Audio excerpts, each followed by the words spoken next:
मी विचारतो का द्यायचे?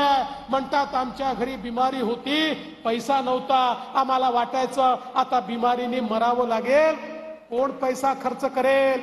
पण मोदीजींनी आमच्या करता पैसा खर्च केला, आमचं ऑपरेशन झालं, आम्ही या ठिकाणी जिवंत आहोत.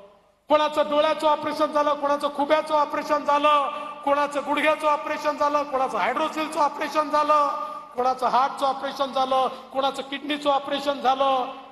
आज गरीब माणसाला माहिती आहे माझे मोदीजी आहेत, मला इलाजाबिना मोदीजी मरू देणार नाही.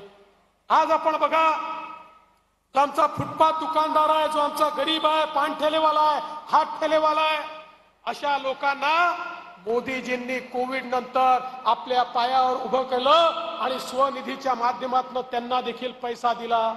आपण पाहू शकतो आमच्या महिला या ठिकाणी आहेत. मोदीजींनी 8 लाख कोटी रुपये 85 लाख महिला बचत गटांना दिले आणि महिलांना आपल्या पायावर उभं करण्याचं काम केलं. आज आपल्या घरातले जे वयस्कर लोक आहेत, जे आमचे म्हातारे लोक आहेत, अशा वयोवृद्ध लोकांकरता वयोश्रीची योजना आणली. कोणाला चष्मा पाहिजे तर चष्मा दिला, कानाची मशीन पाहिजे तर कानाची मशीन दिली, कवळी पाहिजे तर कवळी दिली, हातकाठी पाहिजे तर हातकाठी दिली, खाली बसता येत नाही तर कमोड देखील दिला. या सगळ्या गोष्टी आमच्या सिनियर सिटीजनला त्या ठिकाणी मोफत देण्याचं काम केलं. आमचे जे दिव्यांग आहेत, ज्यांना चालता येत नाही, त्यांना पाय दिले, त्यांना हात दिले, अशा प्रकारचे पाय दिले. कालपर्यंत ज्याला चालता येत नव्हतं तो आज मोटरसायकल चालवू शकतो. अशा प्रकारचे प्रोस्थेटिक पाय जे जगाच्या पाठीवर केवळ फ्रान्समध्ये तयार व्हायचे, ते पाय आज आमच्या गरीब दिव्यांगांना, ते हात आमच्या गरीब दिव्यांगांना देण्याचं काम हे मोदीजींनी या ठिकाणी केलं. आज आपण पाहू शकतो 50 कोटीपेक्षा जास्त लोकांना आपल्या पायावर उभं करण्याकरता मोदीजींनी मुद्राचं लोन दिलं.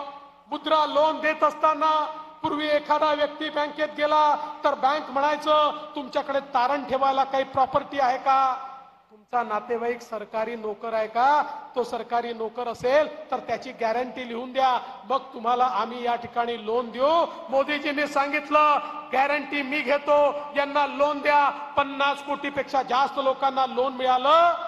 आणि माझ्या माता भगिनींनो, या 50 कोटीमध्ये 31 कोटी महिला आहेत ज्या आपल्या पायावर मोदीजींमुळे उभा राहिल्या. आणि मोदीजी म्हणतात जेव्हा एक पुरुष पायावर उभा राहतो तेव्हा केवळ पुरुष पायावर उभा राहतो, पण जेव्हा महिला पायावर उभी राहते तेव्हा पूर्ण परिवार पायावर उभा राहतो. आणि म्हणून महिलांना अधिकार देण्याचं काम या ठिकाणी मोदीजींनी केलं. आणि बंटी भाऊ, आता आपल्या मंचावर महिला कमी दिसत आहेत, पण मोदीजींनी अशी व्यवस्था केली आहे 2 वर्षानंतर अर्धा मंच महिलांना द्यावा लागेल. कारण मोदीजींनी सांगितलं 2026 नंतर आपल्या विधानसभेमध्येही 33% महिलांना आरक्षण आणि लोकसभेमध्येही 33% महिलांना आरक्षण.